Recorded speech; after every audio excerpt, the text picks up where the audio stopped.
আপুনি মোক গালি মোক কেলে পাইলে এনে কক একদম কপি গৈছে মানে মই ইমানেই মানে অন্তৰখন দুখ লাগিছে মানে বাকলি মই ৰাতিপুৱাই ৰ'দত দি থোৱা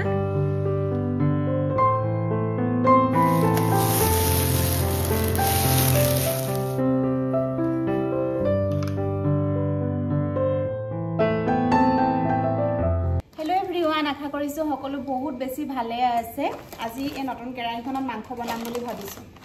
এখন অনা ভাগে আছে এনেকৈ থোৱা আছে মই উলিওৱাই নাই মাংস আনিলে বনাম বুলি এখন উলিয়াই লৈছো এতিয়া বনাম আৰু বাকি আৰু জিৰা ৰাইচ বনাম আৰু মাছ আছে মাৰ কাৰণে মাছ বনাম হেয়াই বাকি যোগাৰখিনি এতিয়া কৰি লওঁ আৰু মই গাটো ধুই মাত্ৰ আহিছোহে একো খোৱাই নাই খামহে এতিয়া চাহ খালো বাৰু ব্ৰেকফাষ্ট কৰা নাই এয়া চিয়া সিড ওটছ ইয়াত তিয়াই থৈছিলো পানী দি ইয়াতে এতিয়া কল এটা দিম তাৰ পিছতে এইখিনি খাই লওঁ হে আৰু বাকি ভিডিওটো আৰম্ভ কৰিছো আপোনালোকে চাই থাকিব দেই আজি মানে মোৰ বহুত কেইটা কাম আছে কামবিলাক কৰিবলৈ মানে যাব লাগিব মই সেই কাৰণে সোনকালে এতিয়া বনাই মেলি লওঁ হে আৰু দিনটো আজি আপোনালোকৰ লগত শেয়াৰ কৰিম কি কি কৰো নকৰো সকলোখিনি মই লাহে লাহে জনাই থাকিম হে চাই থাকিব আপোনালোকে এয়া এতিয়া খাই লওঁ কল দি ললো মই মানি প্ল্যান ক'ত থৈছো দেখিছে মানে ইনডোৰ প্ল্যান বিলাক অলপমান পোহৰৰ প্ৰয়োজন হয় ৰ'দো লগাব লগা হয় সেই কাৰণে ৰাতিপুৱা ৰ'দটো এখিনতে পৰে মানে ইয়াতে অকমান ৰ'দ লাগিবলৈ দিছিলো এতিয়া ৰ'দ গ'ল আৰু এখিনিৰ পৰা অতৰাই দিম বাকি কলৰ বাকলিটো মই এতিয়া ফুলত দি থৈ হৰব আৰু কেটামান মানে কলৰ বাকলি মই ৰাতিপুৱাই ৰ'দত দি থৈছিলো ৰ'দ বাৰু গৈছে আজি এসপ্তাহ সময়ত ৰ'দ লাইছে এটো আমাৰ চাৰ্লি শুই আছে চাৰ্লি বেটা কি আইও হুই আছা ইয়াক মানে আমি দিনত বান্ধি থওঁ ৰাতি খুলি থৈ দিওঁ হি দিনত বহুত বেছি উৎপাত কৰে মানে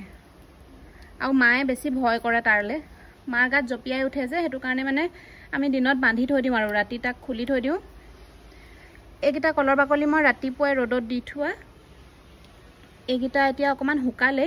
ডাইৰেক্ট মানে ফুলৰ গুৰি দি দিলে পৰুৱা লাগে ফুলত হেতু কাৰণে অকমান হুকুৱাই থৈছিলো এজোপা গোলাপজোপা মানে অলপমান চেহেৰাটো বেয়া হৈছে ফুলজোপাৰ এজোপাত দিম আৰু এই ফুলত দিম আৰু বৰষুণ বেছি কাৰণে ফুল মৰি গৈছে কেনেকে দেখিছেনে এজোপা মৰি গল কিনি আনিছিলো হে এয়া ৰ'দত দি থৈছো মই হেয়াই আৰু আজি ইমান বেছি মানে ৰ'দ ওলাইছে এয়া চাওক ৰাতিপুৱা যেতিয়া আমি হোৱাৰ পৰা উঠো নতুন দিন এটাৰ আৰম্ভণি কৰোঁ তেতিয়াতো আমি অলপো গম নাপাওঁ যে আজি দিনটোত কি হ'ব আমাৰ লগত হওক যাৰে লগত নহওক দিনটোৰ যোনটো নিয়াৰিকে আমাৰ ৰুটিন থাকে সেইখিনি মতে আমি আৰম্ভণি কৰোঁ সকলোৰে নিজৰ নিজৰ ব্যস্ততা আজি মই চিন্তা কৰি আছো এইখিনি সময়ত যে মই ঘৰৰ মানুহগিটাক কেনেকে ভালকে ভাত খাজ খুৱাও ধুনিয়াকে বনাই মেলি আৰু অফিচলৈ ওলাই যোৱা বিলাকে ভাবে আজি দিনটো কামখিনি কেনেকে ভালকে কৰোঁ সকলোৰে নিজৰ নিজৰ বেলেগ বেলেগ চিন্তা ধাৰা হে তেনেকে কোনো গম নাপায় যে অলপ সময় পিছত কি হ'বলৈ গৈ আছে ঠিক এই দিনটো এনেকুৱা এটা অভিভপ্ত দিন ভিডিওটো আসলতে মই বনাইছিলো কাৰণে আগবঢ়াইছো আপোনালোকৰ মাজলে মানে এই দিনটোৰ পিছত প্ৰায় এসপ্তাহ মানলে আমাৰ জীৱনটো এটা বেলেগ ধৰণকৈ স্তব্ধ হৈ গ'ল সকলোৰে কাৰণে অকল মই নহয় সকলোৰে স্তব্ধ হৈ যোৱা বুলি ক'ব লাগিব আসলতে ইমান সোনকালে এই দিনটো আহিব বুলি আমি কোনেও সপোনতো কল্পনা কৰা নাছিলো বাৰু ইয়াতে দিলো মই ঘি 2 চামুচ তাৰ পিছতে দিব লৈছো এয়া জিৰা যেহেতু জিৰা ৰাইচ বনাইছো হেতু কাৰণে জিৰাৰ পৰিমাণটো অকমান বেছিকৈ লাগে জিৰাখিনি ভাজি লোৱাৰ পাছত এতিয়া ইয়াতে দি দিম মই বাসমতি চাউল প্ৰায় 2 কাপ হ'ব 15 মিনিট মান তিয়াই থৈছিলো তাৰ পিছতে চালনীখনত টুকি থৈছিলো যাতে ইয়াৰ পানীটো ওলাই যায় আৰু এতিয়া এইখিনি 10 মিনিট মান সময় ভালকে ভাজিব লাগিব চাউলৰ পৰা যে এটা তেল ওলাই সেই তেলটো ওলাই যোৱালৈকে ভালকে ভাজি ললো আৰু এতিয়া দিছো মই জোখমতে নিমখ আৰু এতিয়া এইখিনি আৰু অকমান লৰাই লৈ ইয়াতে দি দিম এতিয়া পানীৰ পৰিমাণটো চাউলে হেদিন সমান হ'ব লাগে তেতিয়া মানে জিৰা ৰাইচটো এটা হয় চাউলটো খাবলৈ বহুত বেছি ভাল লাগে আৰু গেছৰ ফ্লেমটো একেবাৰে মিডিয়াম টু লো ফ্লেমত ৰাখিলেই হৈ যায় আৰু এটা সিটি লগোৱাৰ পাছত কুকাৰটো লগে লগে খুলি দিব নালাগে ঢাকনিখন নিজে নিজে ঠাণ্ডা হ'বলৈ দিব লাগে তাৰ পিছত খুলি দিলেই হৈ যায় আৰু এতিয়া হিফালে মই কুকাৰটো দি ললো সৰু যোনফালে গেছটো ওলাই আৰু ইফালে মাংসৰ কাৰণে মই কেৰাহীখন গৰম হ'বলৈ দিছো তেতিয়ালৈকে ইফালে মই মানে কিচেনত কাম কৰি থাকিলে মানে অকল ভাততে লাগি নাথাকো এই সৰু হুৰা যি দুই এটা কাম থাকে কাখত হেবিলাকো লগতে কৰি থাকো এখন ঘৰত সৰু পৰা ডাঙৰলৈকে কিমান যে কাম থাকে ন সকলোবোৰ আমি মাইকী মানুহজনীয়ে চাব লগা হয় আৰু যদি এই সৰু সৰু কামবোৰ ভাত বনাই খাই বৈ উঠি লৈ কৰিম বুলি থোৱা যায় তেতিয়া মানে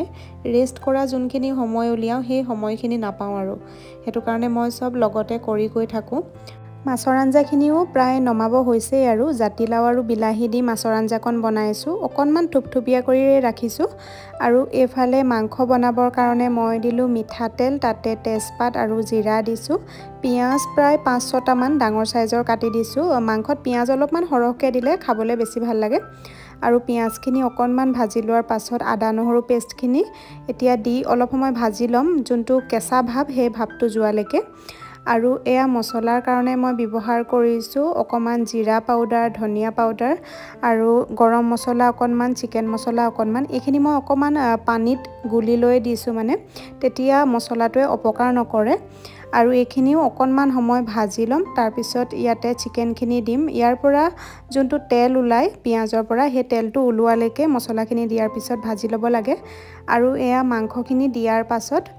ভালকে এতিয়া ভাজি ল'ব লাগিব নিমখটো এতিয়াতে দিব নালাগে অকল মই হালধি দিছো নিমখ দিলে মানে চিকেনৰ পৰা বহুত বেছিকে পানী ওলাই যায় আৰু এয়া বিলাহী দুটা ডাঙৰ সাইজৰ কাটি ললো আৰু এয়া জলকীয়া কেটামানো দি দিছো এইখিনি এতিয়া পিছি লম নিমখটো মই প্ৰায় 10 মিনিট মান মাংসখিনি ভাজি লোৱাৰ পাছতহে দিছো নহলে বহুত বেছি পানী ওলাই যায় এইখিনি এতিয়া পুৰা ড্ৰাই হোৱালৈকে ভাজি লম চাবলৈ গলে প্ৰত্যেকজনীৰ ৰান্ধনিৰে ৰন্ধন প্ৰণালীটো একেই হয় অলপমানহে বেলেগ ধৰণৰ হয় মাছ মাংসবিলাক প্ৰায় একে ধৰণে বনোৱা যায় কিন্তু হাতৰ সোৱাদটো সবৰে বেলেগ হয় আৰু ইফালে বাচন কেটামান আছিলে মোৰ হেকিটাও ধুই ললো লগতে আৰু কিচেনৰ যেহেতু এটা মেইন পাৰ্ট বেচিনটো সাফ কৰি ৰখাটো বহুত বেছি প্ৰয়োজন মানে মইতো প্ৰায় সদায় সাফা কৰো ৰাতিয়ে সাফ কৰি থওঁ বাচন ধোৱাৰ পাছত কিন্তু কালি ৰাতি মই সাফা কৰা নহল হেতু কাৰণে এতিয়া লগতে সাফ কৰি দিছো যেহেতু ইয়াতে বাচন ধোৱা শাকপাচলি ধোৱা সকলোখিনি কৰা হয় হেতু কাৰণে সাফ কৰি ৰখাটো বহুত দৰকাৰ মানে নহলে পইতাচৰাই বা পোক পৰুৱা এইবিলাক মানে বেছিকে হয় কিচেনত আৰু এইখিনি সাফ কৰি সাইডৰখিনি মই মুছি এটো কাৰণে দিছো মোৰ তিতা হৈ থাকিলে বেচিনটো কাখৰখিনি মানে লেতেৰা লেতেৰা লাগে আৰু এফালে মাংস হৈয়ে গৈছে আৰু প্ৰায় মই মাজতে লৰাই দিছিলো ইয়াতে কেটুকমান আলু দি দিলো আলু খাই মানে আমাৰ ইহতি বহুত বেছি ভাল পায় মই ইমান বেছি নাখাও আলু আৰু এয়া বিলাহীখিনিও দি দিলো এতিয়া আৰু বেছি সময় বনাব নালাগে আৰু 10 মিনিট মান ভাজি লৈ হৈয়ে যাব তাৰ পিছতে মাংসখিনি এতিয়া মই অকমান ঢাকন লগাই দিম বাস ইমানে পানী মই অকনমানো দিয়া নাই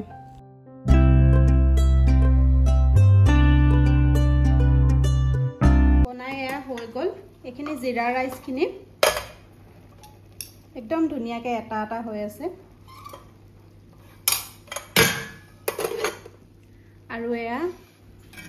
মাংসখিনি একদম মানে ড্ৰাই কে ৰাখিছো চিকেনটো হেনেকে ভাল লাগে পানী অকন মানো দিয়া নাই মই এয়া বনাই ৰেডি হৈ গল এফালে ভাত বনোৱা কামখিনি অলপমান হামৰি থৈ আহিলো তাৰ পিছতে মাকো ভাতকেটা লগতে দি থৈ আহিছো যেহেতু আমাৰ খোৱা অকমান দেৰি হ'ব কাৰণ এও নাই ঘৰত বৰ্তমান আৰু এখেতে অকমান দেৰিলৈকে শুই থাকে যে সেইকাৰণে মানে আমাৰ ৰুমৰ বিছনাখন ঠিক কৰিবলৈ সদায় থাকি যায় আৰু এফালে মই বেডশিটখন চেঞ্জ কৰি দিছো আজি আৰু এও কৈছে ইহতৰ স্কুললে দুইটাৰে স্কুলত ফ্ৰিজ দিবলৈ আছে আৰু ফ্ৰিজ দিবৰ কাৰণে মানে স্কুলৰ হ্যান্ডবুকখন আৰু লাগে ৰিসিভ বুকখন মই অকল হ্যান্ডবুকখন দি পঠিয়ালো ৰিসিভ বুকখন দিবলৈ পাহৰিলো তাকে এতিয়া ফোন কৰি লৈ ইমান গালি পাৰিছে আৰু এইখিনি সময়ত মই ইমানে খং উঠিছিল মানে খঙতে কাম কৰি আছো পটাপট আৰু খং উঠি থাকিলে কামো পটাপট হয় খঙতে কাম কৰি আছিলো আৰু স্কুলখন আমাৰ ঘৰৰ পৰা দূৰ যে সেইকাৰণে দুবাৰ অহা যোৱা কৰিব নোৱাৰি মানে মই বলো কৈ দিয়ক মাজনীয়ে লৈ যাব কাইলে ৰিসিভখন সাইনটো মাৰিহে দিব লাগে হে আৰু তাৰ পিছতে খং উঠি কাম কৰি ফুৰিছো এফালে গেছৰ বাৰ্নাৰটো আকৌ গৰম হৈ থাকুতে মুছিব নোৱাৰি এখন গ্লাছৰ হয় ওপৰখন আৰু এতিয়া ঠাণ্ডা হোৱাৰ পিছত এখিনি ধুনিয়াকে সাফ কৰি দিছো গৰমে গৰমে কৰিলে মানে গ্লাছখন ফাটি যোৱাৰ চান্স থাকে যে আৰু এইবিলাক গোটেই মই ধুনীয়াকৈ লগতেই মুচি দিওঁ, নহ'লে মানে তেল তেল হৈ থাকে যে, আৰু এদিন যদি চাফা কৰা নহয় তেতিয়া নেক্সট দিনাখন আৰু কষ্ট হয় চাফ কৰিবলৈ। আৰু অলপ অলপ ৰঙা ৰঙা যে দাগবিলাক দেখা পাইছে গেছৰ ষ্টভটোৰ এই মেইন পাৰ্টখিনিত, সেইখিনিত মানে ব্ৰাছেদি চাফ কৰিব লগা হয়। ভাত বনাইতো কেতিয়াবাতে হৈছিলে, কিন্তু এওঁলোকলৈ ৰখি থাকোঁতে এতিয়া ভাত খাওঁতে খাওঁতে বহুত দেৰি হ'লগৈ। আৰু এতিয়া 3টালৈ 20 মিনিট আছে। এতিয়া ভাত খাবলৈ লৈছোঁ। এওঁ মানে ইহঁতক লৈ আহিলে একেবাৰে। ইহঁতক আজি গাড়ীত আহিবলৈ নিদিলে, আৰু গাড়ীত আহিলে বহুত দেৰিও হৈ যায় নহয়। সিহঁতক লৈ আহিলে, সেয়া এতিয়া ভাত বাঢ়োঁ খাবলৈ। আপুনি মোক গালি মোক কেলৈ পাৰিলে এনে কওক এতিয়া? হা? মাংস ভাত, আজি জিৰা ৰাইচ। কেনেকুৱা হৈছে মাজনী? একদম মজা হৈছে। দেহা আপোনাৰ কি কমেণ্ট? Super super. মই টেষ্ট কৰোঁ আকৌ। মই পিছে মাংস এপিচ খাই চাইছিলোঁ বাৰু। অঁ, মায়ে যে বনাই থাকোঁতে নিজক কণ্ট্ৰল কেনেকৈ কৰা নহয়। মই মেগী বনাই থাকিলেও খায়ে থাকোঁ, এক চামুচটো খাওঁৱেই। কি চাইডে দিছে মোক চব। তোমালোকক দালি লাগিলে লৈ লোৱা।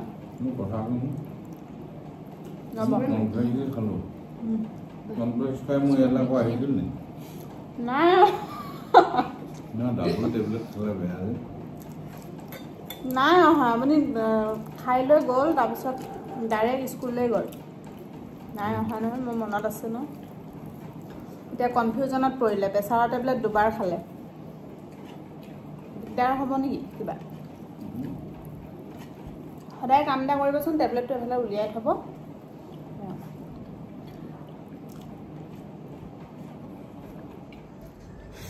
হেল্ল' এভৰিৱান, এতিয়া প্ৰায় 4টামানে বাজিব হ'ল। মানে ভাত খাই উঠাৰ পিছত যিটোহে খবৰ মানে পালোঁ ফেচবুকটো খুলি আৰু নিউজত, তাৰপিছত মানে মোৰ আৰু মানে বুকুখন এতিয়াও কঁপিয়ে আছে। মানে এতিয়াও মানে বহুত বেছি মানে একদম বুকুখন বিষাই গৈছেগৈ। মই অকণো মানি মানে ল'বই পৰা নাই এতিয়ালৈকে। সেয়া হাঁহি ফূৰ্তি কৰি মাংস ভাত খালোঁ। তাৰপিছত আৰু কি বুলি ক'ম, মানে আপোনালোক এইটো গম পাইছে অলৰেডি। মানে জুবিন দা নাই বুলি ফেচবুকটোত মানে এওঁ পাই মোক মাতিলে কিটচেনৰ পৰা। মই আহি মানে অকণো বিশ্বাসেই হোৱা নাই। ফেচবুকত আৰু ইউটিউবত মানে কিছুমান মিছাকেও কয় ন, নিউজত মিছাকেও দিয়ে। তাৰপিছত মানে যেতিয়া নিউজ লাইভ আৰু প্ৰাগ নিউজত মানে একদম হয় বুলি যেতিয়া দিছে, মোৰ মানে বুকুখন একদম কঁপি গৈছে। মানে মোৰ ইমানেই মানে অন্তৰখন দুখ লাগিছে। মানে মই মানে এতিয়া চকু পানী ৰখাব নাই পৰা। ভিডিঅ'টো আৰু কণ্টিনিউ নকৰোঁ বুলিয়ে ভাবিছিলোঁ, কিন্তু মানে হঠাৎ তেনেকৈ ক্ল'জ কৰি দিবলৈও বেয়া পালোঁ, বোলো আকৌ কণ্টিনিউ কৰোঁ। আজি আচলতে প্লেনিংটো অলপ বেলেগ ধৰণৰ আছিলে। আমাৰ কিবা কিবি কাম আছে, সেই কামখিনি কৰিবলৈ ওলাই যাব লগা আছিলে। এতিয়া যাম বুলি মানে ভাবিছিলোঁৱে এওঁৰ লগত। এওঁ সেইকাৰণে মানে ডিউটিলৈ এতিয়া যোৱাও নাছিলে। ডিউটি আকৌ মানে আবেলি টাইমত যাম বুলি কৈছিলে। এতিয়া আকৌ তেওঁ হঠাৎ ডিউটিলৈ যাব লগা হ'ল, মাতিছে। মানে জুবিনদাৰ যোনটো আমাৰ ঘৰৰ ওচৰত যোনটো ফ্লেট 10 এপিত, তাতে মানে মানুহৰ বহুত গেডাৰিং লাগিছে। এওঁক মাতিছে মানে, এওঁ তালৈ গৈছে। এতিয়া আকৌ ডিউটিলৈ গ'ল। সেইকাৰণে চব খেলি মেলি হৈ গ'ল। মানে এতিয়া মনটো মানে মই বুজাব নাই পৰা। বহুত দুখ লাগিছে। আৰু মানে একদম ডাঙৰ সম্পদ এটা হেৰুৱালোঁ আমি। একদম একেবাৰে অকণো ভবাই নাছিলোঁ যে তেওঁক ইমান সোনকালে এনেকৈ হেৰুৱাম বুলি আমি। আচলতে বহুত বেছি ভাল পাওঁ, সকলোৱে ভাল পায় তেওঁক। ভাল নোপোৱা মানুহ কোনো নাই বুলিয়ে ক'ব লাগিব। কিন্তু মানে এনেকুৱা লাগি আছে মোৰ এতিয়া মানে কিজান খবৰ আহিব নেকি, তেওঁ আছে বুলি মানে এনেকৈ নিউজত দিব নেকি, বা ফেচবুকটো খুলিলে পাম নেকি যে ভুৱা খবৰ দিছে বুলি, সঁচা নহয় বুলি। কিন্তু মানে সেনেকুৱা নহয়, এতিয়া তেওঁ নাই। এবাৰ লগ পোৱাৰ সঁচাকৈ বহুত মানে হেঁপাহ থাকিলে তেওঁক। লগ ধৰিমকে বুলি ভাবিছিলোঁ আমাৰ এওঁতো লগ পাইছে বাৰু বহুত কিবা ডিউটি কৰি থাকোঁতেও তেওঁক লগ পাইছে এতিয়াও ফটো আছে তেওঁৰ লগত থকা মই যাম বুলি ভাবিছিলোঁ আমাৰ ইয়াতে যোনটো ফ্লেট তাতে বৌ তাতে থাকে মানে এতিয়াও বৌ এইটো ফ্লেটতে আছে আমাৰ ওচৰৰ ফ্লেটটোত ইয়াতে মানুহৰ বহুত গেদাৰিং লাগিছে তেওঁ সেইকাৰণে গৈছে ডিউটিলৈ এতিয়া আৰু মানে মোৰো যাব মন আছিলে একবাৰ বোলো তেওঁক লগ ধৰিম কিন্তু এওঁ ক'লে যে তেওঁ বোলে ইয়াত মানুহৰ মানে অনুৰাগীৰ ভিৰটো বেছি লাগে যে এইটো ফ্লেটত থাকিলে সেইকাৰণে তেওঁ এতিয়া বেলেগ এটা ফ্লেটত থাকে বোলে এনেকৈ জামকে যোৱাই নহ'ল আৰু মানে এনেকৈ ইমান সোনকালে তেওঁক হেৰুৱাম বুলি ভবা নাছিলোঁ বহুত বেছিয়ে ভাল পাইছিলোঁ বহুত বেছি আৰু এতিয়া কি ক'ম তাকে ব্লগটো মই এনেকৈ সামৰিছোঁ আৰু ব্লগটো আৰু কণ্টিনিউ কৰিব নোৱাৰিম বহুত বেছি মোৰ মনটো মানে বহুত বেছি দুখ লাগিছে আৰু ঠিক আছে ব্লগটো এনেকৈ শেষ কৰিছোঁ আৰু আশা কৰিছোঁ আপোনালোকে চাই ভাল পালে চাগে যদি ব্লগটোৰ কোনোবা এটা অংশ ভাল পালে আপোনালোকে লাইক কৰিব চেনেলটো ছাবস্ক্ৰাইব কৰা নাই যদি নতুনকৈ চাই আছে যদি প্লিজ ছাবস্ক্ৰাইব কৰিব ঠিক আছে বাই